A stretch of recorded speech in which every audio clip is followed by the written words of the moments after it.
Hello అందరికీ. ఈరోజు మేము వచ్చేసి కాలీఫ్లవర్ చేసుకోబోతున్నాం. కాలీఫ్లవర్ తింటే డైజెషన్ బాగా అవుతుందంట తమ్ముడు. ఫైబర్ ఎక్కువ ఉండడం వల్ల కడుపు సమస్యలు కూడా తగ్గుతాయి. డైట్లో ఉన్న వాళ్ళకి చాలా బెస్ట్ ఇది. విటమిన్ సి ఇమ్యూనిటీ కూడా చాలా మంచిది. ఆయిల్ తక్కువగా వేసిన టేస్ట్ ఎక్కువగా ఉంటుంది. ముందుగా మనం కాలీఫ్లవర్ని చిన్న చిన్న పువ్వులాగా కట్ చేసుకోవాలి. వాటర్లో బాగా కడిగాక వేడి నీళ్ళలో బాగా ఉడకబెట్టుకోవాలి మెత్తగా అయ్యేంత వరకు. ముందుగా మనం గిన్నెలో సరిపడా ఆయిల్ పోసుకోవాలి. అందులోకి తగినంత కోపి గింజలు, తర్వాత కొత్తిమీర, పచ్చిమిర్చి, తగినంత పసుపు, అల్లం వేసుకో తమ్ముడు.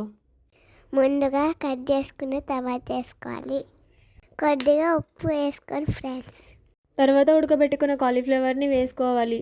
ఓ మసాలా, ఓ కాలీఫ్లవర్ కలిసి ఒక సూపర్ హిట్ అవ్వాలి. స్పూన్ తిరుగుతుంటే టేస్ట్ కూడా తిరుగుతుంది. కొన్ని మిల్లిమేకలు యాడ్ చేసుకోండి. ఇప్పుడు కాలీఫ్లవర్ని కొంచెం వేయించాలి. ఎక్కువ వేస్తే కాలిపోతుంది, తక్కువ వేస్తే పక్కడికి వెళ్ళిపోతుంది. అందుకే మిడిల్లో వేయించుదాం. ఇప్పుడు కారం మసాలాలు వేసే టైం. ఇక్కడ అసలైన టెస్ట్ ఉంది.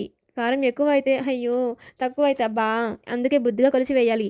ఇప్పుడు అసలైన సీన్ స్టార్ట్ అవుతుంది. ఓ మసాలా, ఓ కాలీఫ్లవర్ మిక్స్ మిక్స్ మిక్స్. ఇది లేడీస్ స్టైల్ మిక్స్.